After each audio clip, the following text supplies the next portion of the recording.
ডিব্ৰুগড় ব্ৰহ্মপুত্ৰ মাথৰিৰ কাষত বুলডোজাৰৰ গৰ্জন ৰাজ্যত নিৰ্বাচনী গৰম বতাহ বলি থকাৰ মাজতেই ডিব্ৰুগড়ত দেখা গ'ল প্ৰশাসনৰ ৰুদ্ৰমূৰ্তি। উল্লেখযোগ্য যে ডিব্ৰুগড়স্থিত ঐতিহাসিক ফণী বাংলোৰ প্ৰায় 9 বিঘা চৰকাৰী ভূমি বুলডোজাৰেৰে ভাঙি গুৰি কৰি বেদখল মুক্ত কৰিলে জিলা প্ৰশাসনে।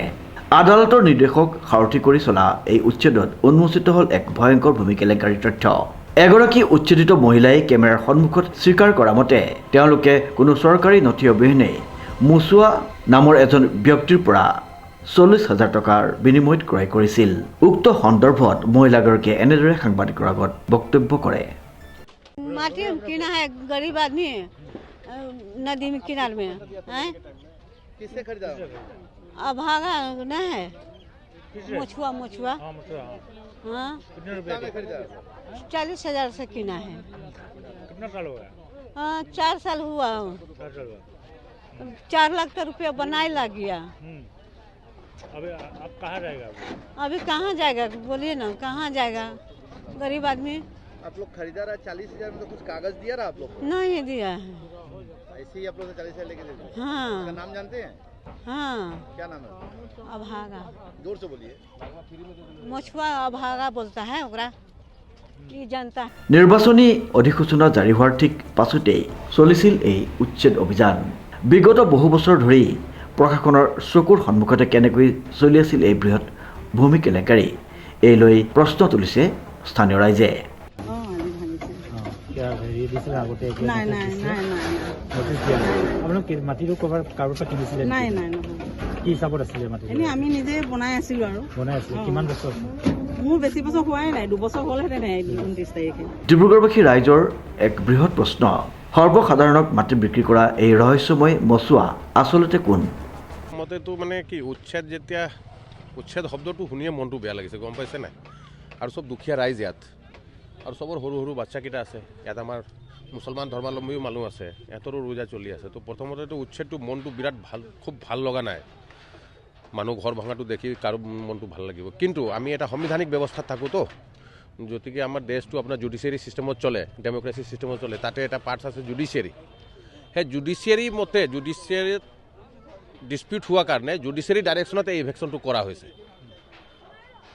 আৰু সেই কেছটো এটা বেলেগ পুৰণি এটা কাহিনী আছে ইয়াত। এইটো আগতেতো জানে আপুনি, আমাৰ আনডিভাইডেড যেতিয়া লখিমপুৰ আছিলে তেতিয়া নদীটো বহুত দূৰত আছিলে। তো পিছত নদী যেতিয়া গঢ়া আহিলে তেতিয়া ইয়ালৈকে নদী পালে। তো আগতে আমাৰ ইয়াত এজন মানুহ আছিলে, এইটো পাট্টা মাটি, ডক্টৰ ফণী ঘোষ ছাৰ। তেওঁ ডক্টৰ আছিলে তো, আৰু খুব মানে কোৱালিফাইড মানুহ, লাৰ্নেড পাৰ্চন। তো তেওঁ নিজে থাকিবলৈ ইয়াত এটা বাংলা বনাইছিলে। সেই বেক চাইডে আপুনি বাংলাটো দেখি আছে, এইটো বিফ'ৰ ইণ্ডিপেণ্ডেণ্ট। আৰু তেওঁ ইয়াত আছিলে। তেওঁ লাষ্ট যেতিয়া তেওঁ জেনেৰেশ্যনটো শেষ হ'বলৈ আৰম্ভ হ'ল, আৰু তেওঁ ডক্টৰ মানুহ, গতিকে চিকিৎসক মানুহ। এই প্ৰপাৰ্টিটো তেওঁ কি কৰিলে, government of Assam health department under AMCক ডনেট কৰি দিলে। ডকুমেণ্টলি ডনেট হৈ গ'ল, কিন্তু AMC অথৰিটিয়ে এই মাটিটো আপোনাৰ অকুপাই নকৰিলে, এনে খোলাকৈ এৰি দিলে। এই খোলাকৈ এৰি দিয়াৰ কাৰণ কি হ'ল, আমাৰ ডিব্ৰুগড়তে এজন মানুহ আছে অমৃত বৰগোহাঁই আৰু নজমুল নিচা, ৱাইফ এণ্ড হাজবেণ্ড। তেওঁ আগতে খুব পাৱাৰফুল মানুহ কংগ্ৰেছৰ সময়ত। তেওঁ এটা NGO বনালে, মহাত্মা সেৱাগ্ৰাম। আৰু তেওঁৰ মানে নেচাৰে আছিলে ডিব্ৰুগড়ত যিমান ভেকেণ্ট প্ৰপাৰ্টি তাতে NGO বৰ্ডটো লগায় আৰু জেগাকেইটা কেপচাৰ কৰে, পিছত গৈ ভাড়াত দি দিয়ে, পইচা উঠায়। তেনেকুৱা এটা তেওঁ চলা ছিষ্টেম আছিলে। সেই ছিষ্টেমতে আমাৰ অমৃত বৰগোহাঁই আৰু নজমুল নিচা আহি ইয়াত এটা বৰ্ড লগালে, ভাৰত সেৱাগ্ৰাম। আৰু ইয়াত দুখীয়া মানুহকেইটাক ভাড়া দি কিনে পইচা উঠায়, বহুত পইচা কাহানি চানি হ'ল। সেই কথাটো লৈ সেইটো সময়ত আমি 96-97ত 2001ত তেনেকুৱা হ'ব দেই সময়, আমি ইয়াত বিৰোধ কৰিলোঁ যেতিয়া লোকেল মানুহকেইটা, যে সেই মানুহ ক'ৰ পৰা আহি কিনে ইয়াত বহিলে। সেইটো কৰাৰ পিছত আমাৰ ওপৰত বহুত কেছ দিয়া হ'ল। তেতিয়া DC আমাৰ অগ্নিহোত্ৰী ছাৰ আছিলে, আশুতোষ অগ্নিহোত্ৰী। ADC আছিলে PK Rajkhowa sir, circle officer Parthapritam Bairagi sir আছিলে। তো আমাৰ ওপৰত ক্ৰিমিনেল কেছ দিলে। সেই কেছটো আমি বহুত ফাইট কৰিলোঁ।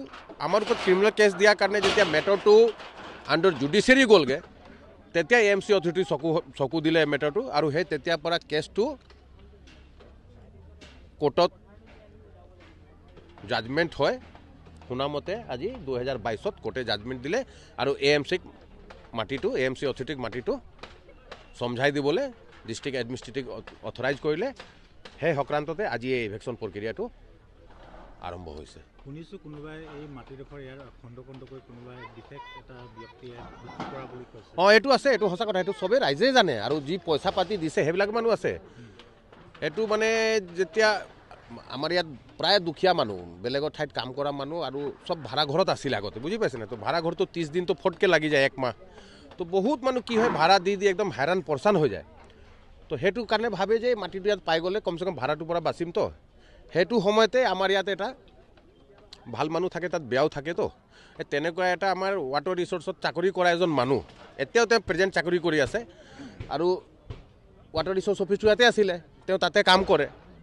তো সেই মাটিটো ৱাটাৰ ৰিচোৰ্চৰ হোৱাৰ কাৰণে তেওঁ এটা নিজৰ এলেকাত দবদব নিজে, এইটো মই ৱাটাৰ ৰিচোৰ্চত কাম কৰোঁ, ৱাটাৰ ৰিচোৰ্চৰ মাটি তেওঁ এটা নিজকে স্বত্বাধিকাৰী বুলি দেখুৱায় আৰু বহুত মানুহৰ পৰা 20,000, 30,000, 1.5 লাখ, 2 লাখ চব দুখীয়া মানুহৰ পৰা পইচা লয়।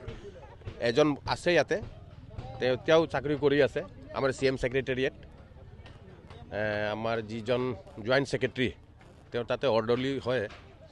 আৰু যদি প্ৰশাসনক যদি দৰকাৰ হ'ব, মই মিডিয়াত নাম নকওঁ, নহ'লে মানুহৰ প্ৰেষ্টিজ ইছ্যু আছে। তো যদি অফিচিয়েলি ইনকুৱাৰী হয় তেতিয়া যদি ৰিটাৰ্ণ দিব লাগিব মই ৰিটাৰ্ণো দিম। আৰু এইটো সঁচা কথা, বহুত মানুহৰ পৰা পইচা ঘটিছে এই মানুহজন। আৰু আজি এই ঘৰকেইটা ভাঙি আছে যে দেখি ভাল লগা নাই।